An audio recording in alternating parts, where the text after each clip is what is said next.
पिछले 3 दिनों से आप म्लेच्छराज श्रृंखला के चलचित्रों को देख रहे हैं और मुझे आप सबों की प्रतिक्रिया के बाद यह अनुभव हो रहा है कि किन लोगों के पास हम ये सब बता रहे हैं। आधे से अधिक लोग डरपोक हैं, कह रहे हैं रात को नींद नहीं आ रही, कह रहे हैं इंटरनेट नहीं चल रहा। ये सब होते रहेंगे। जिस प्रकार की मानसिकता जिस व्यक्ति की होती है उसी प्रकार का अनुभव उसकी चित्तवृत्ति को प्रभावित करता है। जिस प्रकार की भावना, जिस प्रकार की तपश्चर्या, जिस प्रकार का सदाचरण आपके जीवन में होगा उसी प्रकार के अनुभव भी आपको प्राप्त होंगे। लेकिन एक बात है कि चलचित्रों को देखने वाले 80% लोगों ने नकारात्मकता का प्रत्यक्ष अनुभव किया है। एक कोई सज्जन कह रहे थे कि मैं बड़े हॉरर पॉडकास्ट इत्यादि देखता हूँ, मैं हॉरर मूवीज देखता हूँ जिसमें बड़े खतरनाक बैकग्राउंड म्यूजिक और ये एडिटिंग वगैरह होती है, लेकिन वैसे नकारात्मकता का अनुभव नहीं हुआ उनमें जैसी नकारात्मकता का अनुभव हमको इस श्रृंखला में हो रहा है। कुछ लोग ये कह रहे हैं कि तुम कहाँ वेद पुराण शास्त्रों को छोड़ के ये बाइबल इत्यादि के चक्कर में पड़े हो। देखो भाई, मैं बाइबल की जेनेसिस को प्रमाणित करने के लिए चलचित्र नहीं बना रहा हूँ। दूसरी बात यह है, मैंने बाइबल के जॉन का संदर्भ केवल ईसा को कोट करने के लिए दिया था। अब ईसा की कोई बात है, पैगंबर की कोई बात है, तो उसके लिए बाइबल और कुरान को कोट करना पड़ेगा ना, रेफरेंस देना पड़ेगा ना वहाँ से कि उसने क्या कहा था। और कुछ लोग तो इतने होशियार हैं कि कह दिया कि ईसा नाम का कोई व्यक्ति नहीं हुआ था। ये भी एक अतिवादिता है इतिहासकारों की, जिसमें सीधे सीधे कह देते हैं कि ईसा नाम का कोई व्यक्ति ही नहीं हुआ था। ये तो कॉन्टेस्टिन ने ईसा के मरने के 300 साल के बाद एक फर्जी काल्पनिक चरित्र गढ़ दिया। देखो, ईसा के नाम पर बहुत कुछ काल्पनिक चल रहा है, लेकिन ईसा नाम का एक वास्तविक व्यक्तित्व भी म्लेच्छों के यहाँ विद्यमान था। ये एक ऐतिहासिक सत्य है जिसको झुठलाया नहीं जा सकता है। बुक ऑफ इनोक में और बुक ऑफ तोरा में, जिसके अंतर्गत 24 प्रकार की पुस्तकें भी सम्मिलित हो जाती हैं, यही सब पश्चिमाम न्याय के अंतर्गत आने वाले बहुत से भूत, प्रेत, बेताल इत्यादि की सिद्धि का और उनके स्वरूप का, उनकी उपासना पद्धति का वर्णन मिलता है। अब अगर हमको उनके बारे में बताना होगा तो हम कहाँ से वेद पुराण शास्त्र से बताएंगे। यही कामाख्या क्षेत्र में कितने साबर मंत्र सिद्ध किए जाते हैं। लोना चमारिन इत्यादि के विषय में आप जानते ही होंगे, नाम सुने ही होंगे कभी इन शक्तियों का। तो हम कहाँ से, अब किस पुराण, किस स्मृति में इनका नाम दिखाएं आपको। तो इसीलिए यह समझना चाहिए कि जिस प्रकार के शब्द का हम प्रयोग कर रहे हैं, जिस प्रकार के तत्व का हम वर्णन कर रहे हैं, उस प्रकार के तत्वों का जिस सभ्यता में, जिस भाषा में, जिस प्रकार के लोगों के बीच में व्यवहार होता आया है, वहीं से उसका संदर्भ और वहीं से उसका प्रमाण दिया जाता है। तुमको क्या लगता है, बिना पैशाचिक शक्ति के ही 5-5 अरब म्लेच्छ पूरे विश्व में घूम रहे हैं, 6 अरब म्लेच्छ घूम रहे हैं और तुम्हारे अंतस चेतना पर इतना प्रभाव डाल चुके हैं कि फुल पैंट शर्ट पहन के खड़े खड़े मूत रहे हो और स्त्रियां जो है शादी से पहले गर्भपात कराए घूम रही हैं बिना पैशाचिक शक्ति के। तुमको लग रहा है अब इससे ज्यादा क्या प्रमाण दे तुमको कि गली गली में रील बनाकर लड़कियां जो है सो नाच रही हैं और व्यभिचार फैला रही हैं। इतनी अंदर की मानसिकता तक प्रभाव पड़ जा रहा है। क्यों पड़ रहा है? बिना किसी पैशाचिक शक्ति के। तो जिस पैशाचिक शक्ति के माध्यम से ऐसा हो रहा है, उसका जहां जहां संदर्भ जिस प्रकार से प्राप्त होगा, चाहे अधीत परंपरा से, चाहे अनुभूत परंपरा से, हम उसका वर्णन करेंगे। अगर तुमको इसमें प्रमाण नहीं मानना है तो अपनी कंबल तानो और सो जाओ। तुम्हारे लिए हम थोड़े बना रहे हैं ये सब बातें। कुछ लोग यह भी कह रहे थे कि तुम ये क्या हॉलीवुड की कहानी लेकर बैठ गए हो। देखो भाई, हॉलीवुड की कहानी से प्रेरित होकर मैं म्लेच्छराज श्रृंखला को नहीं बना रहा हूँ। म्लेच्छराज से प्रभावित होकर हॉलीवुड की फिल्में बनती हैं। दोनों बातों को समझो। और कुछ लोग यह भी कह रहे थे कि पैरगमम नाम का एक वास्तविक शहर तो ग्रीस में है और हमने बताया कि पैरगमम कोई वास्तविक स्थान अलग से नहीं है। तो फिर दोनों बातों की संगति कैसे भिड़ेगी? बात ऐसी है कि देवराज इंद्र की नगरी का नाम अमरावती है। देवराज इंद्र के नगरी के नाम से मिलता जुलता एक नगर भारत के तेलंगाना में भी है। तो अमरावती शब्द आ जाने मात्र से हम ये नहीं कह सकते कि देवराज इंद्र तेलंगाना में रह रहे हैं। तो पैरगमम नाम का एक वास्तविक शहर भी है ग्रीस में, लेकिन ये वो पैरगमम नहीं है जहाँ की मैं बात कह रहा हूँ। इसकी एक उपाधि है, जो म्लेच्छराज है उसके तख्त की, उसके सिंहासन की उपाधि है, उसके हेडक्वार्टर की उपाधि है पैरगमम। अब कुछ लोग ये कह रहे हैं कि प्रमाण दो, अपनी बात का प्रमाण दो। तो क्या करें, हम म्लेच्छराज की गर्दन पकड़ के लावें और सेल्फी खींच कर डाल दें रे तुम लोग के चक्कर में हम, तब प्रमाण जानोगे। यहाँ जो रिपोर्टर अभी एनडीटीवी का मरा, कोई चंद्राकर करके था जिसको मार दिया गया, एक पंचायत स्तर के घोटाले को उजागर करने के कारण उसको मृत्यु का सामना करना पड़ा। वहाँ तो सबूत मिटाए और छिपाए जा रहे हैं। तुमको चाहिए कि नहीं, निग्रहाचार्य जब यूट्यूब पर वीडियो डालें तो म्लेच्छराज का फोटो और उसके साथ सेल्फी खींच कर डाल दें, तब लोगों को पता चलेगा कि हाँ सही बात है।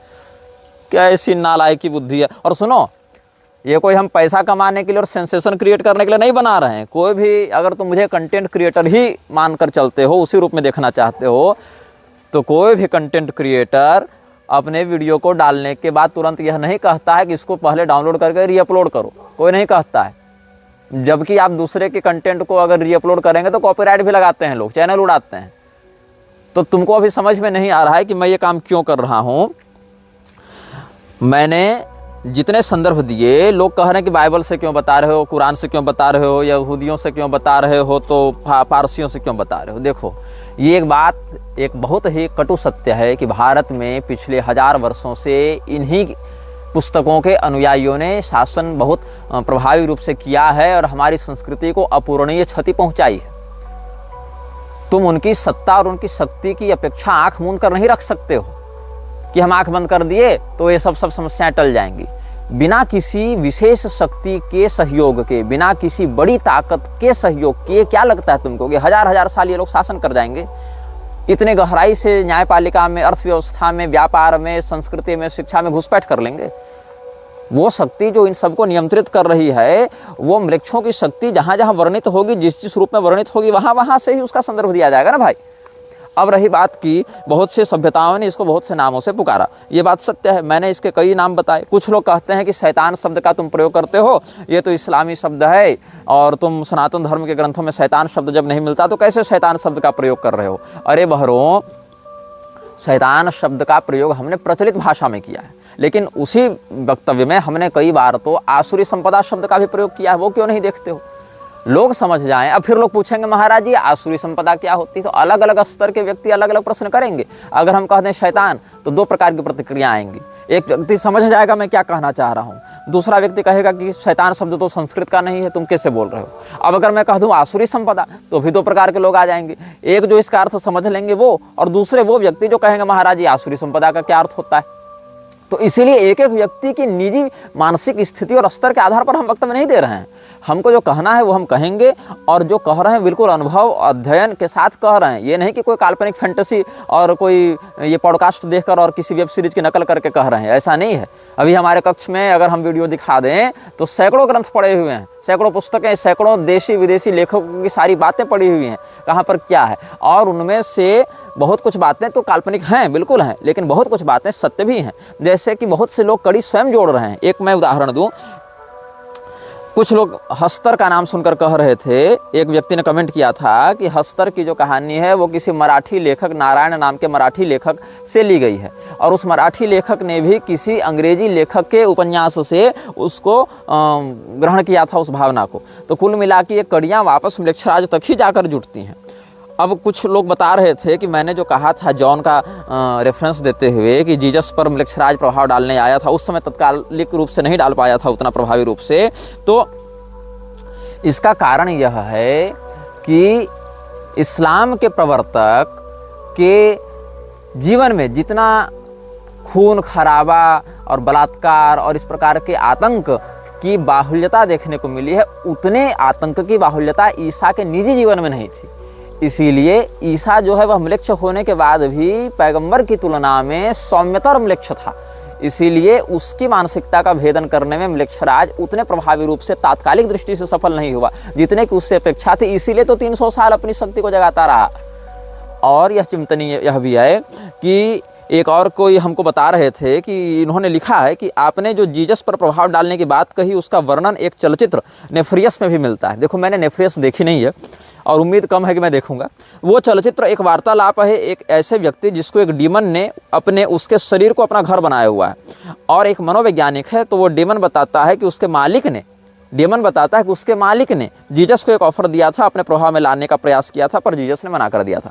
देखो, मैंने ये फिल्म नहीं देखी है इसलिए मुझे नहीं पता इसमें क्या कहानी है, लेकिन बहुत सी बातें दर्शक पाठक हमारे जो हैं वो स्वयं भी गूगल पर सर्च करके जान सकते हैं कि मेरे द्वारा कहे गए शब्दों का क्या संकेत है, बताए गए स्थानों का, दिखाए गए चित्रों का, उन विजुअल्स का क्या संकेत है। तो आप लोग स्वयं भी अपने जीवन में थोड़ा शोध कर सकते हैं। सामने सामने परोस कर खिलाएंगे नहीं। और सुनो, ये चलचित्र हम बहुत से लोगों को जगाने के लिए नहीं बना रहे हैं, क्योंकि तुम लोग जागोगे भी नहीं। जगाया उसको जाता है जो सोया हुआ हो, मुर्दों को नहीं जगाया जाता, मुर्दों को दफनाया जाता है। और मुर्दे के ऊपर जैसे 1 मन मिट्टी वैसे 1.25 मन मिट्टी, उसको ज़्यादा फर्क नहीं पड़ता है। इसीलिए तुम्हारे लिए नहीं, केवल उन अनुयायियों के लिए, उन सहृदय लोगों के लिए हम ये चलचित्र बना रहे हैं जो कुछ वास्तव में जानना चाहते हैं, सतर्क होना चाहते हैं, उनके लिए। अब म्लेच्छराज ने बहुत सी सभ्यताओं से लड़ाई की है, बहुत सी सभ्यताओं से इसने युद्ध किया है। इसकी युद्ध नीति पर भी हम बाद में आएंगे, लेकिन अभी तुम्हारी मानसिक स्थिति उन विषयों को समझने लायक नहीं है। इसीलिए पहले आज हम सनातनी धर्म ग्रंथों से ही संदर्भ देकर तुमको समझाने का प्रयास करेंगे, ताकि तुमको पता चले कि मैं कितनी गंभीरता से क्या कहना चाहता हूँ। एक व्यक्ति तो यह भी कह रहा था कि ये तो श्रीमद् भागवत कथा कहते थे, अब म्लेच्छराज कथा कैसे कहने लगे। अरे भैया, सनातन धर्म के ग्रंथों में कलयुग का वर्णन नहीं है क्या? कलयुग के शासकों का वर्णन नहीं है क्या? कलयुग के लक्षणों का वर्णन नहीं है क्या? कलयुग के माध्यम से हमारे जीवन में जो दुष्प्रभाव पड़ता है इसका वर्णन नहीं है क्या? तो क्या उससे हम कलयुग का महिमा मंडन कर रहे हैं, अधर्म को प्रोत्साहित कर रहे हैं, कि उससे बचाने के लिए तुमको सतर्क कर रहे हैं, उसके विषय में जो षड्यंत्र है उसको पर्दाफाश करके, उसका उद्भेदन करके तुमको बचाने का प्रयास कर रहे हैं?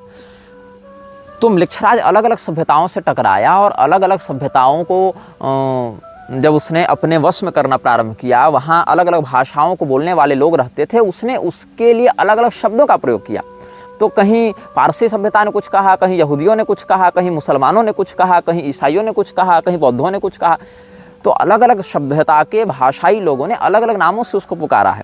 और एक बात जान लो, म्लेच्छराज एक पद है, म्लेच्छराज कोई वैयक्तिक संज्ञा नहीं है। वो तो हमने आपको कह दिया म्लेच्छराज, लेकिन म्लेच्छराज एक वैयक्तिक संज्ञा नहीं है, म्लेच्छराज एक पद है। और अभी जो म्लेच्छराज है उसका नाम हम बता चुके हैं आपको, आर्द्र म्लेच्छ। और इसके शरीर में एक शक्ति रहती है जिसको कहते हैं अनाम म्लेच्छ। अब अनाम म्लेच्छ और आर्द्र म्लेच्छ के विषय में यदि आपको थोड़ा सा भी संज्ञान हो तो एक बार गूगल भी सर्च कर सकते हैं, क्योंकि मुझे इसका बोध नहीं था पहले, लेकिन बहुत से हमारे दर्शकों पाठकों ने भी यह बताया तो कि इसके विषय में और भी कुछ संदर्भ मिलते हैं। मैंने तो जो बताया वो अपने अध्ययन और साधना से बताया, लेकिन बहुत से लोगों ने इसके विषय में कुछ बातें और भी अनुभव की हैं। ANAMMLECH या इसी प्रकार की कोई स्पेलिंग आप टाइप करेंगे, अनाम ANAM और म्लेच्छ। इसमें म्लेच्छ जो है वो हमारा वाला म्लेच्छ नहीं है, मेलेच्छ, मेलेच्छ शब्द जैसा है, MELECH इस प्रकार से। तो ANAMMELECH इस प्रकार से अनाम म्लेच्छ का आजकल लोग कुछ संकेतात्मक वर्णन कर रहे हैं। तो आर्द्र म्लेच्छ और अनाम म्लेच्छ जो हैं वो एक ही शरीर में रहने वाली दो एंटिटीज हैं, इनमें अन्योन्याश्रय संबंध है। जैसे आज व्याकरण पर कुछ चिंतन बन रहा था हम लोगों का, तो आदिरंत्येन सहेता और हरंत्यम पर कुछ चिंतन हुआ। तो आदिरंत्येन सहेता को में इत सिद्ध करने के लिए हलंत्यम चाहिए, और हलंत्यम को सिद्ध करने हेतु हल प्रत्याहार की सिद्धि आदिरंत्येन सहेता से करनी पड़ेगी। तो वैसे ही अन्योन्याश्रय संबंध है आर्द्र म्लेच्छ और अनाम म्लेच्छ के मध्य। अनाम म्लेच्छ को आर्द्र म्लेच्छ का शरीर चाहिए अपने क्रियाकलापों को प्रभावी करने के लिए, और आर्द्र म्लेच्छ को अनाम म्लेच्छ की शक्तियाँ चाहिए संसार में अपने प्रभुत्व को स्थापित बनाए रखने के लिए। इसीलिए इन दोनों के मध्य जो है अन्योन्याश्रय संबंध है, एक शरीर है, एक हार्डवेयर है, एक सॉफ्टवेयर है। ऐसे तुम लोग इसको समझ सकते हो। तो जो पिशाच हैं वो मरुस्थल निवासी होते हैं। यहाँ पर कहते हैं मनुस्मृति की टीका में, पिशाचास्तेभ्योपकृष्टा असुचि मरुदेश निवासिनः। आज हमने पूरा अध्ययन करके बहुत से प्रमाणों को यहाँ पर एकत्र करके रखा है, जिसको हम आप सबों के समक्ष व्यक्त करेंगे।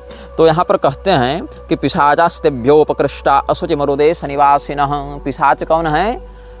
देवताओं से, राक्षसों से, गुह्यकों से कुछ नीचे श्रेणी के हैं और मरु देश में निवास करते हैं। ऐसे प्रजाति विशेष पिशाच कहलाते हैं। और ये सब जो अब्राह्मिक मत हैं वो भी पैशाच धर्म के ही अंतर्गत आते हैं, पैशाच मत के ही अंतर्गत आते हैं। यहाँ धर्म का अर्थ सदाचरण नहीं है, धर्म का अर्थ है धारणीय लक्षण। उनको हमने यहाँ पर धर्म शब्द से कहा है, क्योंकि धर्म एक व्यापक शब्द है।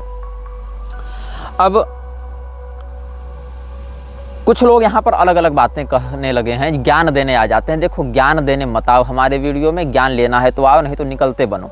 क्योंकि जिस विषय पर तुम हमको सलाह और उपदेश देने आए हो ना, तुम्हारी अपेक्षा अधिक गंभीर चिंतन हम कर चुके हैं और अधिक निकटता से उस तत्व को जान चुके हैं। शुक्राचार्य के विषय में लोग कहते हैं कि ये तो शुक्राचार्य के चेले हैं, शुक्राचार्य ही म्लेच्छराज है।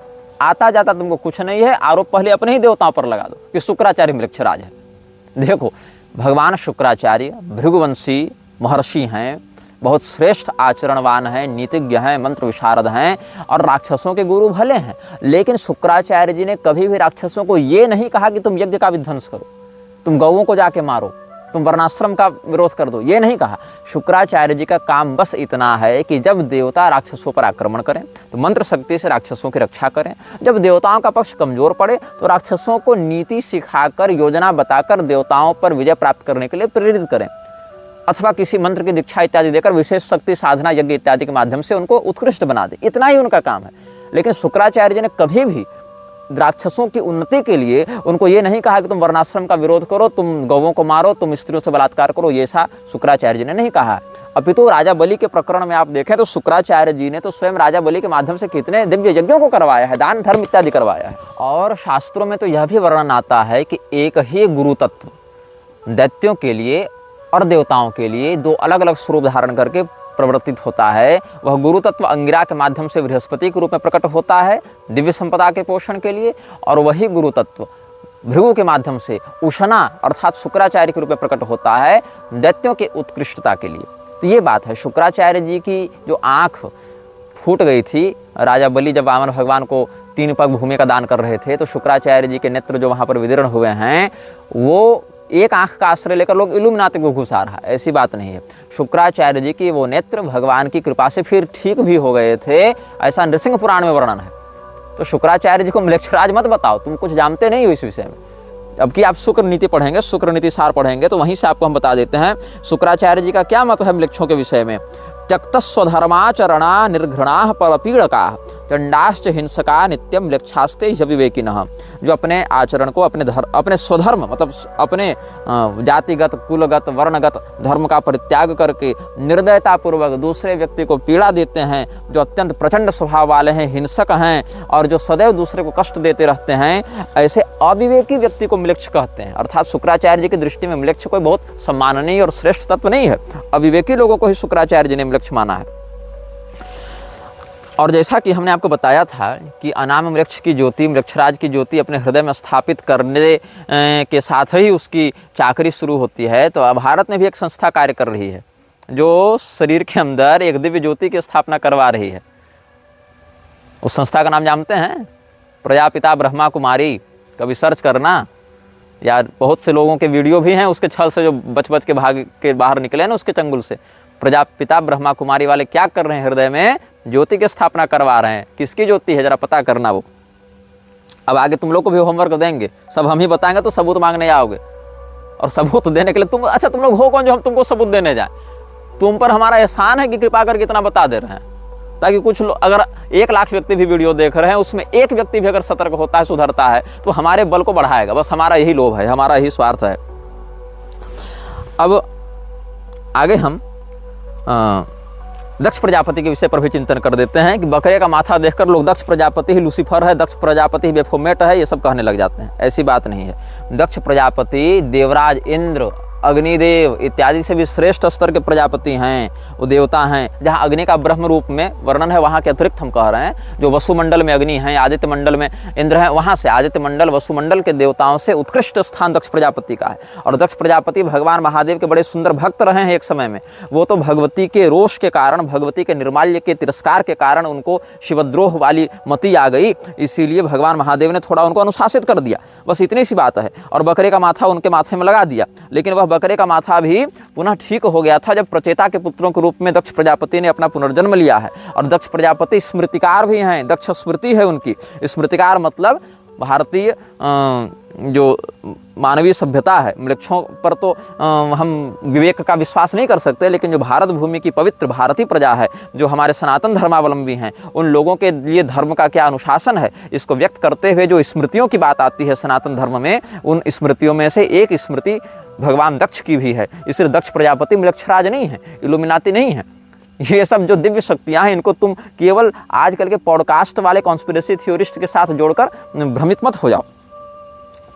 कुछ लोग यह भी कह रहे थे कि असूर्या जो है, असूर्या नाम ते लोकामधेन तमसावृता, ये भी एक अच्छा लिंक वो जोड़ रहे थे। खैर, अब कुछ लोग कह रहे हैं कि किलवी से ही म्लेच्छराज है कि आप देखो शक्तिमान उठा कर ले आए। मतलब ऐसे ऐसे लोग प्रश्न कर रहे हैं। देखो, सभी प्रश्नों का उत्तर समयानुसार मिलेगा। तुम्हारे कहने मात्र से हम जो 100 श्रृंखला तक जा सकता है जो विषय, हम तुम्हारे कहने से कमेंट टाइप करके सबको नहीं बताते रहेंगे ना। देखो, संस्कृत में जो है किलविश शब्द पाप का पर्यायवाची है। जैसे पाप है, अघ है, वैसे ही दुष्कृत है, वैसे ही कलमश, किल्विश और कश्मल, ये सब शब्द जो हैं वो पाप के पर्याय हैं। तो पाप के बाहुल्यता से कलयुग बढ़ता है, पाप ही कलयुग का स्वभाव है, और पाप का पर्याय है किल्विश। तो इस प्रकार से कह दिया गया कि तमराज किल्विश। ऐसे तमराज किल्विश तो काल्पनिक चरित्र हो गया, लेकिन ठीक है, अगर म्लेच्छराज को समझना चाहते हो तो प्रारंभिक बालकों के लिए वो भी सही है। लेकिन किल्विश शब्द संस्कृत में पाप का पर्याय, किल्विश, कलमश और कश्मल, ये सब शब्द पाप के पर्याय हैं। अब लोग ये कह रहे थे कि भारत में म्लेच्छराज कहाँ रहता है, इसके विषय में तुमने बताया नहीं। देखो, भारत में आया था म्लेच्छराज, और म्लेच्छराज भारत में एक ही स्थान पर विशेष करके अपना प्रभाव जमा पाया। उस स्थान में दिव्य मंत्रों का प्रयोग करके, जैसे किवाड़ लगाते हैं ना, ग्रिलिंग करते हैं, किवाड़ से किसी चीज को बांधते हैं, सांकल लगाते हैं, तो मांत्रिक लोहे के सांकलों से उस स्थान को देवताओं ने कीलित कर दिया। उसको कहते हैं लोहारगल तीर्थ। और लोहारगल तीर्थ में जो है भगवान वराह उस म्लेच्छराज को कैद करके रखे हुए हैं। उसकी शक्ति को, वो तो कोई ऐसा नहीं कि एक जगह शरीर में बंद कर दिए तो बंद हो गया, मतलब उसके जो ऊर्जा केंद्र हैं, जो उसके मेन पावर हाउस हैं, सर्वर्स हैं, पावर ग्रिड्स हैं, उनमें से एक पावर ग्रिड भारत में लोहारगल तीर्थ में है। तो वराह पुराण में भी इसका संकेत आपको प्राप्त हो जाएगा, जहां पर भगवान वराह ने पृथ्वी देवी को बताया है कि देखो वहां म्लेच्छराज का स्थान है, और उस स्थान को छोड़कर मैं कहीं जाता नहीं हूं, मतलब उसका वहां पर मैं बंधन करके रखा हुआ हूं। स्थानम लोहारगलम नाम म्लेच्छराज समाश्रितम क्षणम चापि न मुंचामि एवमेतन न संशय। ये वराह पुराण में बताया जा रहा है। तुमको लग रहा था कि हम केवल फैंटेसी स्टोरीज बता रहे हैं, अभी तुमको अंदाजा नहीं कि हम क्या बता रहे हैं और उसका आगे क्या विषय कहाँ जुड़ने वाला है। अब इसमें यह समझ में आना चाहिए कि म्लेच्छराज शब्द यहाँ केवल अहिर्मान या आर्द्रम्लेच्छ या अनामम्लेच्छ के लिए नहीं है। म्लेच्छराज एक पद है। किसी समय इस पद पर कालेवन भी बैठा, किसी समय इस पद पर जो लोहिताक्ष है वह भी बैठा। मतलब ये गद्दी है, ये एक थ्रोन है, और जो भी उतने स्तर का पापी होता है, उतने स्तर का प्रभुत्वशाली होता है, वो कभी न कभी इस म्लेच्छराज की गद्दी पर बैठता है और उसकी शक्तियों का आस्वादन करता है। तो हम आपको अब यहाँ से कुछ सनातनी संदर्भ देते जाएंगे, जिसको बहुत ध्यान से आप सुनिएगा। अभी तो म्लेच्छराज का दामाद भारत का राजा बनने वाला है, अभी तुरंत नहीं बनेगा, लेकिन भारत के एक राजा से म्लेच्छराज अपनी बिटिया ब्याहने वाला है, और सारे कुछ हम प्रमाण के साथ तुमको बताएंगे। सबसे पहले हम तुमको बताएंगे युग पुराण से। युग पुराण गर्ग मुनि का लिखा हुआ एक बहुत प्राचीन ग्रंथ है। अच्छा, उससे पहले बताता हूँ भगवान श्री रामचंद्र जी के समय म्लेच्छराज था कि नहीं। भगवान श्री रामचंद्र जी के समय भी एक म्लेच्छराज था, जिसने राजा दशरथ पर आक्रमण किया था, लेकिन राजा दशरथ ने उसको पराजित करके भगा दिया था। बाद में म्लेच्छराज वापस आया नहीं, और म्लेच्छराज जब वापस आया तब कौन सा समय चल रहा था? भगवान श्री रामचंद्र जी वनवास में थे, और उन्हीं के भाई भरतलाल जो हैं वो भगवान के आगमन की प्रतीक्षा में थे। भगवान की चरण पादुकाएं अयोध्या जी की गद्दी पर प्रतिष्ठित थीं। तो म्लेच्छराज ने सोचा कि अभी तो राजा दशरथ परलोक जा चुके, और राम जी जंगल में हैं, लक्ष्मण जी जंगल में हैं, भरत जी जो हैं वो मतलब तपस्या में हैं, भगवान के विरह में आतुर हैं, शत्रुघ्न जी अकेले कितना संभालेंगे, अभी सही समय है आक्रमण करने का। तो सुनो, भुषुंडी रामायण के दक्षिण खंड में इसका वर्णन मिलेगा। अध्याय नहीं बताऊंगा, तुम खुद खोजना, सब कुछ थाली में परोस कर तुम्हारे मुंह में खिलाऊंगा नहीं, कुछ स्वयं अध्ययन करो, और नहीं करना है तो मेरी बात का विश्वास करो कम से कम, नहीं तो फिर यही तुम लोग आलसी और प्रमादी हो जाते हो, अविश्वासी हो जाते हो। तो वहां पर क्या हुआ कि जब म्लेच्छराज ने आक्रमण किया तो नेपाल की ओर से अयोध्या घुसा, नजदीक पड़ गया उसको, तो नेपाल की ओर से अयोध्या घुसा और आक्रमण किया और भयंकर आतंक मचाया। तो सब लोग जाकर भरतलाल जी से प्रार्थना किए कि देखिए आप बचाइए। बोले देखो हम राजा हैं नहीं, राजा राम जी हैं, राजा रामचंद्र जी जंगल में हैं, तो उनके प्रतिनिधि के रूप में उनकी चरण पादुकाएं ही अयोध्या का शासन कर रही हैं, तो भगवान ही सबको देख रहे हैं, सब कुछ देख रहे हैं, वही बचाएंगे। तो सभी लोगों ने मिलकर 5-7 श्लोकों में भगवान की चरण पादुका से निवेदन किया है। वो सारे श्लोक भी मैं जानता हूँ, लेकिन अभी बताऊंगा नहीं, विषय लंबा हो जाएगा। और भगवान की चरण पादुकाओं से जब स्तुति की है तो आकाश में बहुत जोर से गर्जना हुई, और बहुत मतलब दिव्य दिव्य और प्रकाशित अस्त्र शस्त्र ऊपर से गिरने लगे, और म्लेच्छराज की सेना पर गिरने लगे, और वहां राम नामांकित बाण गिरने लगे, और पूरे म्लेच्छों की सेना तबाह हो गई। थोड़े बहुत श्लोक बता देता हूँ, नहीं तो लोग कहेंगे कि बिल्कुल ही सीधा सीधा पार कर गए। थोड़े बहुत श्लोक बता देता हूँ। तो वो सब जब रोने लगे कि कहाँ से ये आकाश में बारिश हो रही है, तो महोल्कानां ज्वलन्तीनां विनिपातात् समं ततः ज्वलन्ति ध्वजवस्त्राणि दृश्यन्ते रथमूर्धसु धावतां गर्जमानानां गजानां सर्ववृष्टिषु हयानां हरेशमाणानां शरणं नाशकंचन।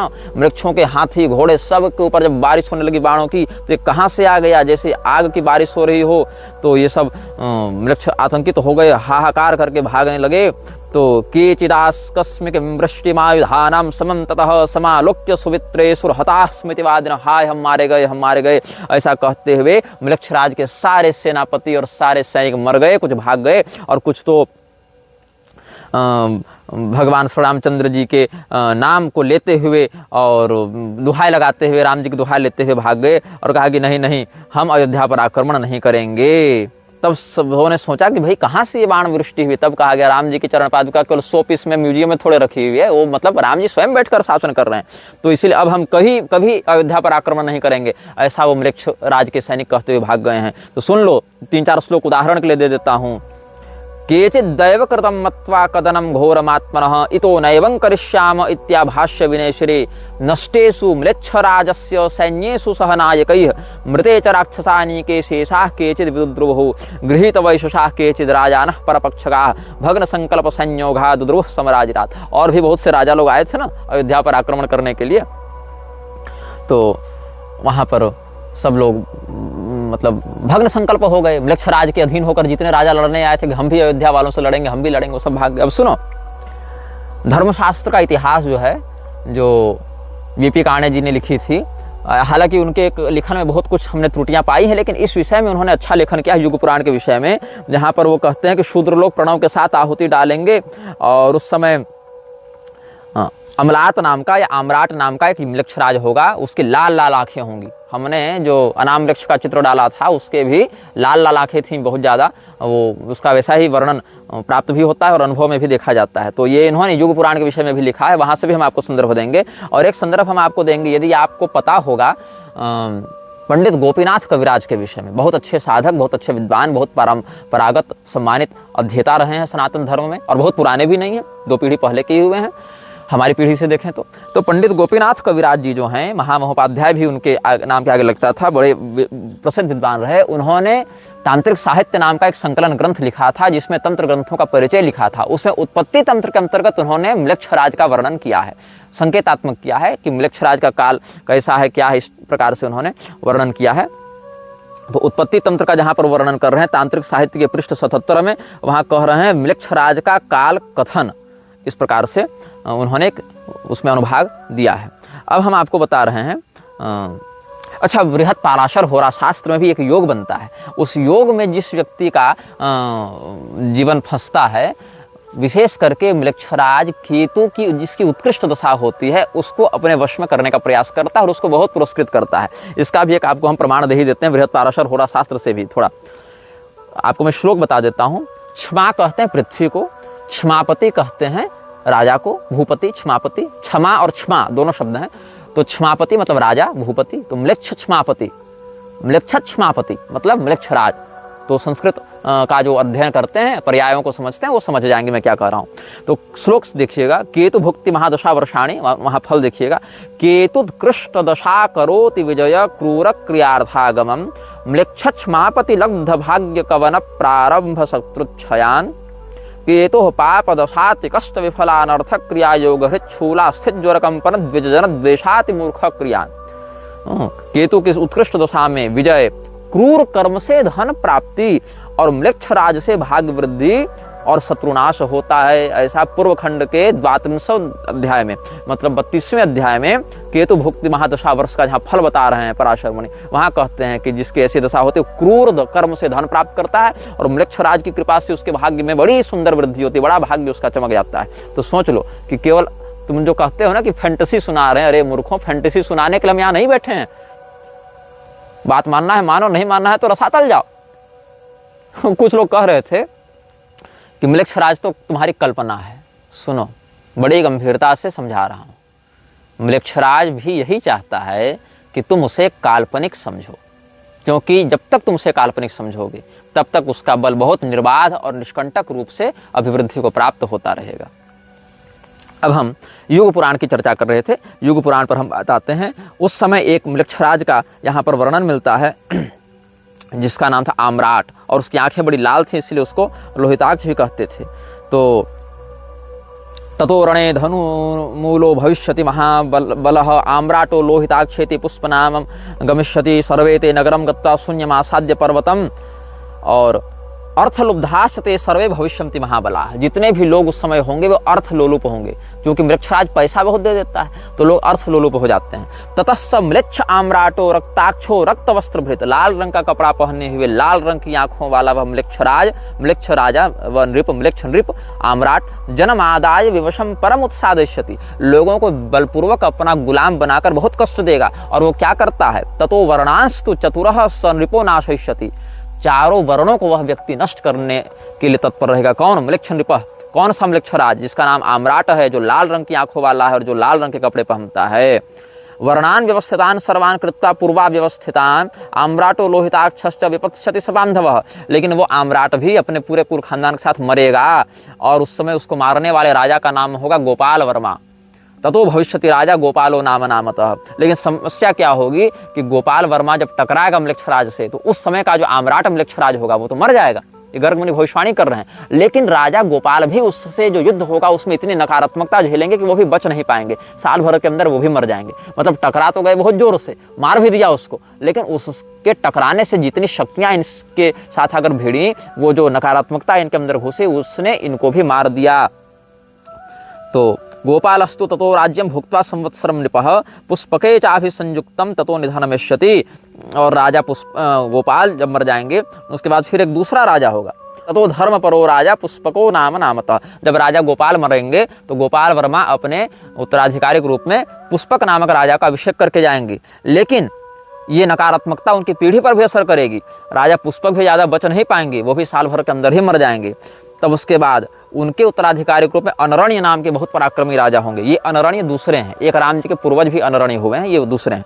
ततः स विपुलो राजा अनरण्यो महाबलः सोपि वर्णत्रयं भुक्ता पश्चात् निधनमेष्यति, अनरण्य जब राजा बनेंगे तब वो राजा भी 3 साल के अंदर मर जाएंगे। मतलब तीसरी पीढ़ी के जो राजा होंगे वो 3 साल के अंदर मर जाएंगे। तो मतलब कुल मिला के म्लेच्छराज को जो मारेगा उसके खानदान पर भी उसकी जो सिद्ध की हुई शक्तियां वो भी बहुत बुरा असर डालती हैं। तो ये बहुत बड़ा बलिदान होता है म्लेच्छराज से भिड़ना। यहाँ तक कि म्लेच्छराज को सीधे सीधे कलयुग का बल प्राप्त होता है ना, इसलिए भगवान कृष्ण ने भी जब कालयवन से युद्ध किया है, ऐसे सीधे तो युद्ध नहीं किया है, तो भगवान भी कहते हैं कि म्लेच्छराज भयत्रस्तो गतो द्वारवतीम पुनः। आपको ये देवी भागवत के 4 स्कंद के 25वें अध्याय में वर्णन मिलेगा, जहाँ भगवान कृष्ण भगवान महादेव जी से संवाद कर रहे हैं। वहाँ पर कहते हैं कि म्लेच्छराज के भय से हम भी द्वारका भाग गए थे। ऐसे भगवान की ये विनम्रता है शिव जी के सामने। ऐसे भगवान के सामने म्लेच्छराज क्या करेगा जी? भगवान तो अखिल कोटि ब्रह्मांड नियामक है, अनंत कोटि ब्रह्मांड नियामक है। म्लेच्छराज जैसे छोटी मोटी शक्तियां भगवान के सामने कुछ नहीं है, लेकिन फिर भी उसका प्रभाव कितना है ये दिखाने के लिए भगवान ये लीला करते हैं कि देखो कालयवन का जब आक्रमण हुआ, जरासंध से 17 बार लड़ गए, लेकिन म्लेच्छराज कालयवन जब आया था तो भगवान भी द्वारका चले गए। लोगों को उसकी नकारात्मकता से प्रभावित नहीं होने दिए, क्योंकि म्लेच्छराज बाहर से कम लड़ता है, मानसिकता से ज्यादा लड़ता है। वो आंतरिक चेतना को वशीभूत कर लेता है। दुर्योधन को कैसे वशीभूत कर लिया? सोचो कि अपने बाप दादा के सामने अपनी सगी भाभी को, मतलब घर की कुलवधू को जो नंगे करने के लिए तैयार हो जाए, उसकी मानसिकता पर कितना गलत असर होगा, आसुरी संपदा का कितना बड़ा नियंत्रण होगा, सोच लो। तो इसलिए भगवान ने कालयवन के सामने अपनी प्रजा को आने ही नहीं दिया, उसको उधर ही उधर निपटा दिया। और म्लेच्छराज भयत्रस्तो गतो द्वारवतीम पुनः, भगवान ऐसा कहते हैं। ऐसे भगवान भयत्रस्त क्या होंगे? वो तो भगवान परब्रह्म है, वो तो सबको बनाने मिटाने वाली इच्छा मात्र से विलास करने वाले परमात्मा है, लेकिन एक लोक मर्यादा को दिखाने के लिए भगवान ने ऐसा वचन कहा है। तो गोपाल वर्मा के माध्यम से आम्राट लोहिताक्ष लाल आंखों वाले आम्राट म्लेच्छराज का विनाश किया जाएगा। वो गोपाल मर जाएंगे, उनके बाद पुष्पक आएगा, वो भी 1 साल में मर जाएगा, फिर अनरण्य आएंगे, वो भी 1 साल में मर जाएंगे। इसके बाद ब्राह्मण जो हैं वो राजा की गद्दी को अपने अधीन ले लेंगे। बोले कि ये राजा तो क्षत्रिय तो सह नहीं पा रहे, इसके तेज को ब्राह्मण अपने तपोबल से कुछ शासन करें। तो विकुयशा नाम का एक ब्राह्मण जो है वो बड़ा प्रसिद्ध था। तो ततो विकुयशा कश्चित ब्राह्मणो लोक विश्रुतः तस्यापि 3 वर्षाणि राज्यम हृष्टम भविष्यति। वो 3 वर्ष तक राज्य करेंगे वो ब्राह्मण, विकुयशा नाम के ब्राह्मण, और उनके राज्य में फिर जाकर ये नकारात्मकता समाप्त होगी, तब पूरी प्रजा को फिर से हर्ष होगा। ये वृद्ध गर्ग मुनि ने, जो ज्योतिष के बड़े आचार्य हुए हैं, गर्गाचार्य जी, जो कालयवन के भी पिता रह चुके हैं, और जो मुचकुंद को कहे थे तुमको भगवान का दर्शन होगा, इनको पता था ना कि मृक्षराज के आगे कौन कौन से क्या होने वाले हैं। तो ये जो मुचकुंद राजा के गुरु तुल्य थे और कालयवन के पिता थे, ऐसे गर्ग मुनि ने जो युग पुराण लिखी है उसमें इस घटना का उन्होंने वर्णन किया है। ये सब सनातनी शास्त्रों से हम बता रहे हैं, कोई बाइबल और जेनेसिस और हदीसों से नहीं बता रहे हैं। इसलिए जो कहता हूं उसको कई बार श्रद्धापूर्वक सुनना सीखो। केवल निजी द्वेष में कि निग्रहाचार्य का विरोध करना है, इसके चक्कर में जो वास्तविक सत्य है, जो वास्तविक संकट है सनातन के ऊपर, उसकी उपेक्षा मत करो, क्योंकि हम नहीं बताएंगे तो बताने वाले बचे नहीं हैं अधिक लोग। अब देखो हम तुमको और भी कुछ प्रमाण देते हैं। अच्छा, एक प्रश्न बड़ा सुंदर लोगों ने पूछा था, जो युग पुराण के श्लोक से हमको स्मरण आ गया, वो भी हम तुमको बता देते हैं। क्या है वो विषय? जब आर्द्रम्लेच्छ इब्बिसिन के विद्रोह, इब्बिसिन के सेना से बचकर या निकलकर भाग रहा था, और जब वो रेगिस्तान में गया, वहां पर उसको 15 लोग मिले थे, ऐसा हमने बताया था। वो 15 लोग कौन थे? इसका अर्थ है कि वो 15 लोग तो मृक्षराज से भी पुराने हैं, वर्तमान मृक्षराज से ज्यादा पुराने हैं। तो लोग पूछते हैं वो 15 लोग कौन है। ये 15 लोग कौन है, इसके विषय में पूरी के शंकराचार्य जी ने लिखा है, संकेत में लिखा है, लेकिन उसको डिकोड नहीं किया है। हो सकता है उस दृष्टिकोण से नहीं लिखा हो, लेकिन अर्थ उसका वही है।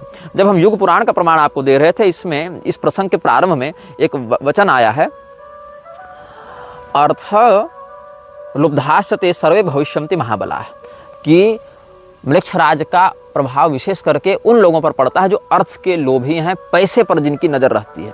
और दूसरी बात यह है कि जो हमने आपको बृहत पाराशर होरा शास्त्र वचन दिया, वहां भी वर्णन है, म्लेच्छमापति लब्ध भाग्य कवन प्रारंभ शत्रुक्षयान। मृक्षराज की कृपा से उस व्यक्ति को बहुत पैसा मिलता है और उसको क्रूर क्रियार्थागमम, क्रूर क्रिया से पैसा बहुत मिलता है। तो जो व्यक्ति अर्थ लोलुप है, पैसे के प्रति लोभी है, उसको मृक्षराज बहुत जल्दी अपना गुलाम बना लेता है, उसकी उस कमजोरी को पकड़ के। तो ये 15 जो लोग उसको मिले थे, वे कलयुग के अलग अलग सत्ताओं के 15 प्रतिनिधि हैं। ये 15 कौन हैं, ये भी अब मैं आपको बता देता हूं। इसमें कहते हैं, पूरी शंकराचार्य जी ने एक ग्रंथ लिखा था, रथारूढ़ श्री जगन्नाथादि के दर्शन तथा स्पर्शादि की अधिकार मीमांसा। करपात्री स्वामी जी ने भी इस विषय में बहुत कुछ लिखा है। तो श्रीमद् भागवत महापुराण के 11वें स्कंध के 23वें अध्याय से बता रहे हैं भगवान श्री कृष्ण उद्धव जी को। वहीं से आप देखिए, स्तेयम हिंसा नृतम दंभः कामः क्रोधः स्मयो मदः भेदो वैरमविश्वासः संस्पर्धा व्यसनानि च एते पंचदशानर्था ह्यर्थमूला मतान्नृणाम तस्मादनर्थमर्थाख्यम श्रेयोर्थी दूरतस्तजेत। एक 15 में से एक क्या है? चोरी का अधिष्ठाता है, आपके मन में चोरी करने का भाव डालेगा। दूसरा वह शक्ति है, दूसरी शक्ति जो आपके मन में हिंसा करने की प्रेरणा देगी।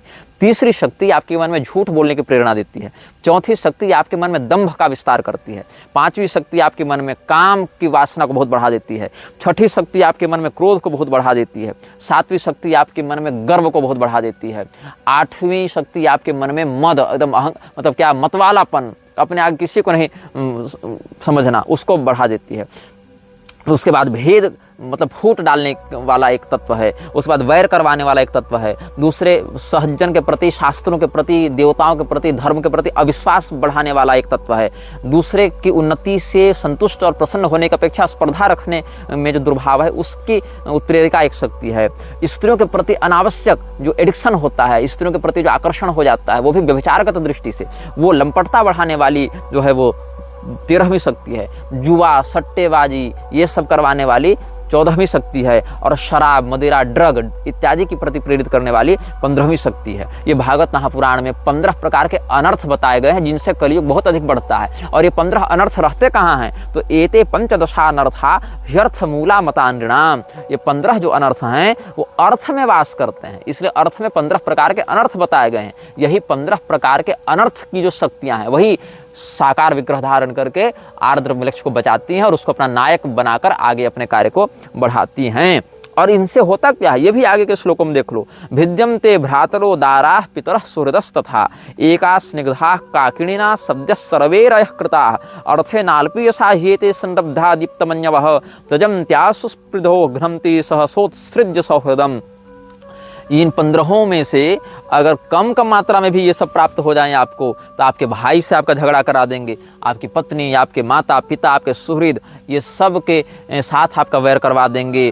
और आप तुरंत अपने समस्त सदाचार, भाईचारा और उदारता, सहनशीलता सबको छोड़कर एकदम पिशाच के समान क्रूर हो जाएंगे।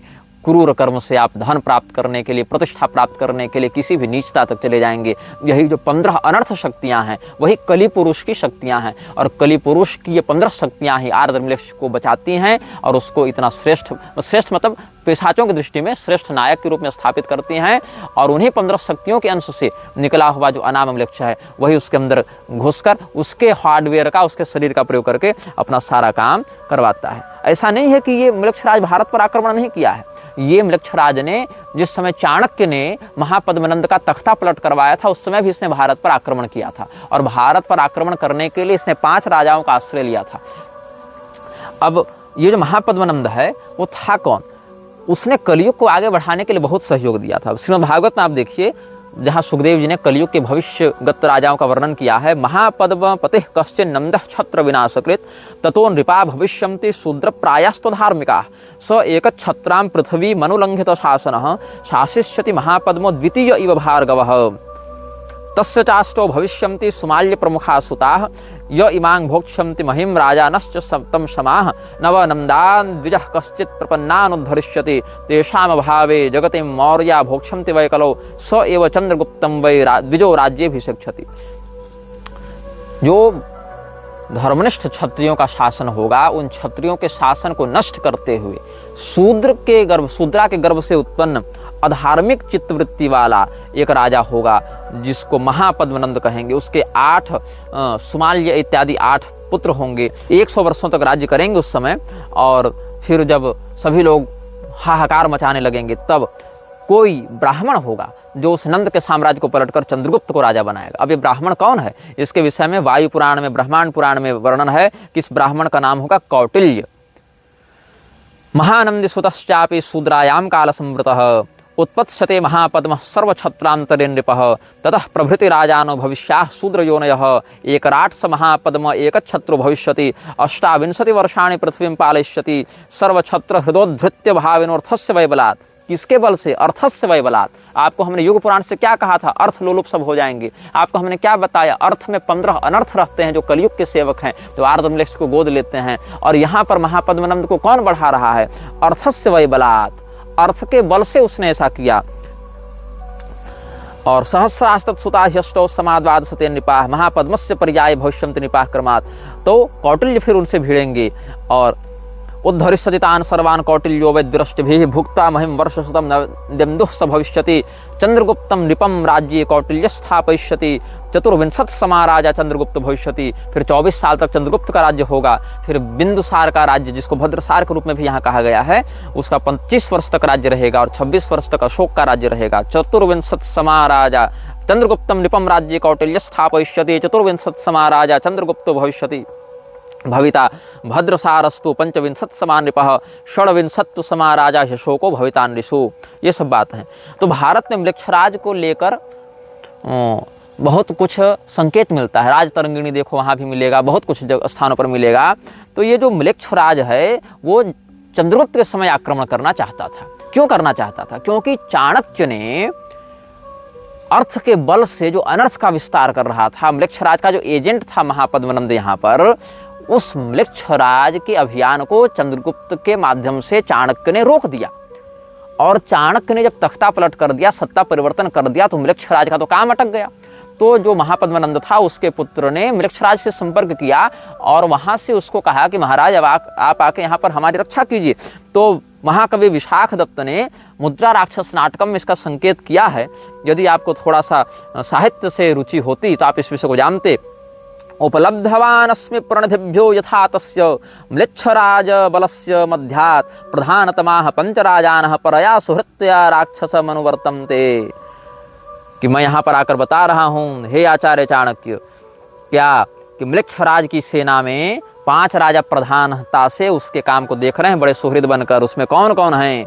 कौलूतश्चित्रवर्मा मलय नरपतिः सिंहनादो नृसिंहः काश्मीरः पुष्कराक्षः छतरिपु महिमा सन्धवः सिन्धुशेणः मेघाक्षः पंचमोऽस्मिन् पृथुतुरगबलः पारसीकाधिराजो नामान्येषां लिखामि ध्रुवमहमधुना चित्रगुप्तः प्रमार्ष्टु। कौलूत देश के राजा चित्रवर्मा मलय के राजा जो सिंह के समान गर्जना करते हैं वह नृसिंह वर्मा, कश्मीर का राजा पुष्कराक्ष जिसने अपने पराक्रम से अपने शत्रुओं की महिमा को नष्ट कर दिया है, सिंधु का राजा सिंधुसेन, और पांचवा जिसके घोड़ों की सेना बड़ी तगड़ी ईरानी घोड़े जिसके पास हैं, ऐसा पारस देश का राजा, फारस का राजा मेघ नाम का, मेघाक्ष या मेघाक्ष कहते हैं उसको। इन पांचों का नाम हम अपनी सूची में लिखते हैं ताकि चित्रगुप्त इनके नाम को देखकर ये समझ जाए कि पहले यही पांचों को निपटाना है, इन्हीं का नाम मिटाना है इस इतिहास से। ये चाणक्य के समक्ष जाकर सूचना दी है, शिष्यवत जो गुप्तचर हैं उनके, उन्होंने।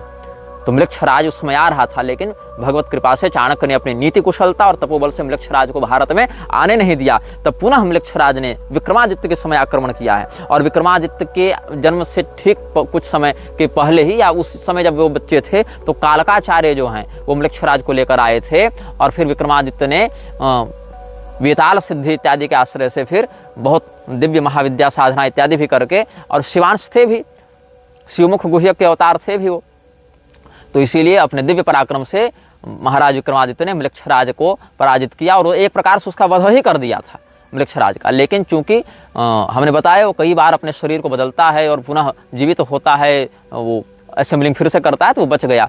और वो म्लेच्छराज अब भविष्य में आगे कहाँ पर आएगा, किसके साथ क्या करेगा, इसके विषय में हम आपको आगे बताएंगे। अभी आपको ज़्यादा बता देंगे तो आप फिर उन विषयों को भूलने लगिएगा जो हमने कहा है। इसीलिए हम कहते हैं इन चलचित्रों को ध्यान से देखिएगा, ये मजाक नहीं है, सत्य घटनाओं पर आधारित बिल्कुल प्रामाणिक बात है। आप हमारी कई बातों को क्रॉस वेरीफाई करने के लिए गूगल में सर्च कर सकते हैं, किसी ने लिखा होगा तो कुछ मिल ही जाएगा आपको, लेकिन अगर नहीं मिलेगा तो हम आपको प्रमाण देने के लिए बाध्य नहीं है, क्योंकि जिस विषय को 10-10 साल पढ़ के, जप के, चिंतन करके हमने समझा है, सीखा है, जाना है, उसको एक कमेंट बॉक्स में हम आपको प्रमाणित नहीं कर सकते हैं, क्योंकि आप उस स्तर पर अभी नहीं पहुंचे। इसीलिए या तो विश्वास करें या तो चैनल से बाहर चले जाएं। यह वीडियो जल्द ही हटा दिया जा सकता है। कृपया थर्ड पार्टी ऐप्स का उपयोग करके डाउनलोड करें। आप इस वीडियो को अपने चैनल पर फिर से अपलोड भी कर सकते हैं।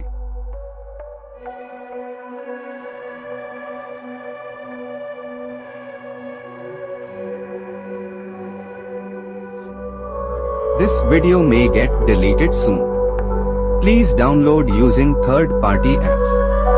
You may also re-upload this video on your channels. Thank you.